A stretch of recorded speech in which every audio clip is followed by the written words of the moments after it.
یاد رکھ یہ جو آزمائشیں ہوتی ہیں، یہ جو تکلیفیں ہوتی ہیں، یہ جو تھوڑے سے مشکل حالات ہوتے ہیں، حضرت یونس علیہ السلام کی دوستی ہوگی حضرت جبریل امین سے، جناب جبریل ملنے آئے، حضرت یونس علیہ السلام فرمانے لگے جبریل میرا دل کرتا ہے مجھے اس بندے کی ملاقات کرا جو اللہ کا سب سے زیادہ عبادت گزار بندہ ہے۔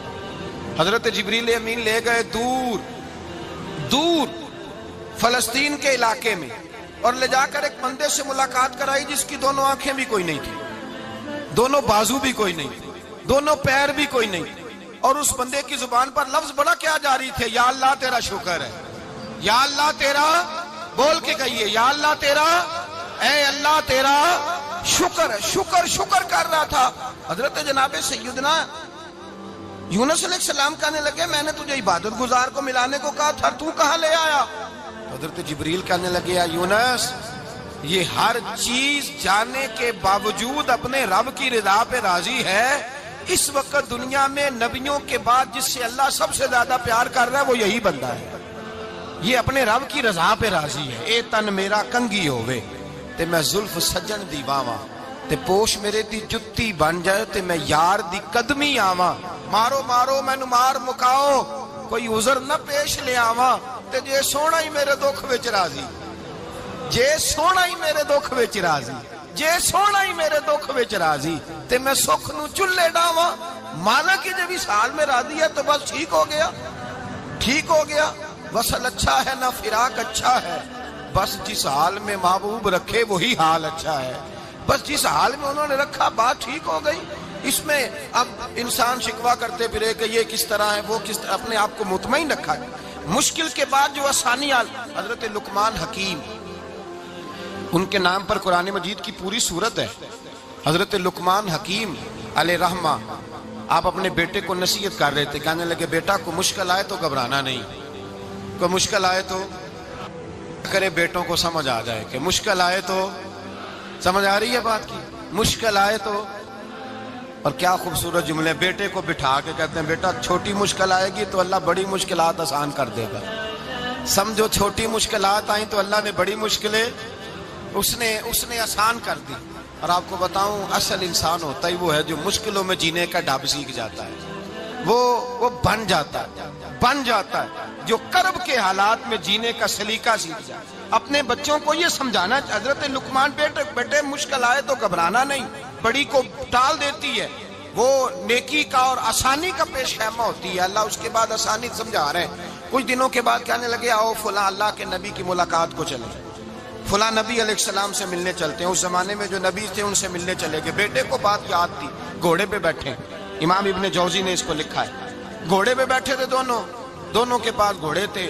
اب رستہ بہت زیادہ تھا، کھانا ساتھ لے لیا، پانی ساتھ لے لیا، رستہ لمبا تھا، صحرا کا علاقہ تھا۔ جب جانے لگے تو اتنی سخت گرمی ہوئی کہ گھوڑے بھی بے ہوش ہونے لگے، اچانک ایسی گرم لو چلی کہ گھوڑے بھی۔ اب دونوں باپ بیٹا جو تھے وہ بڑی جوش میں تھے کہ جانا ہی جانا ہے، گھوڑے سے اتر کر کے پیدل چلنے لگے۔ اب پیدل چلتے چلتے ذرا آگے گئے تو گرمی میں جتنا بندہ پیدل چلتا ہے اتنا پیاس بھی زیادہ لگتی ہے، تو پانی پیتے رہے، کھانا کھاتے رہے، کھانا پانی بھی ختم ہو گیا۔ تھوڑا آگے چلے نا، اس قدر تکلیف بڑھی کہ حضرت جناب لقمان کے بیٹے کے پیر کے اندر ایک ہڈی پیوست ہو گئی، اتنی بڑی ہڈی تھی وہ اندر ہی چلی گئی، پیر خون کے فوارے گرنے لگے، بیٹا بے ہوش ہو گیا۔ حضرت لقمان اس کے سرانے بیٹھے تو بیٹا تھا نا، آنکھوں میں آنسو آ گئے۔ بیٹے نے آنکھ کھولی تو کہنے لگا ابا جی آپ تو صبر کرنے والے ہیں، آپ رو رہے ہیں؟ فرمایا بیٹے میں کیا کروں، میرے سینے میں جو دل ہے وہ ایک باپ کا دل ہے، تو باپ جو ہوا تیرا، تیری دکھ پر رونا آیا، بڑی مشکل سے دانت کے ساتھ ہڈی نکالی، ہڈی نکلی تو خون بھی چلا۔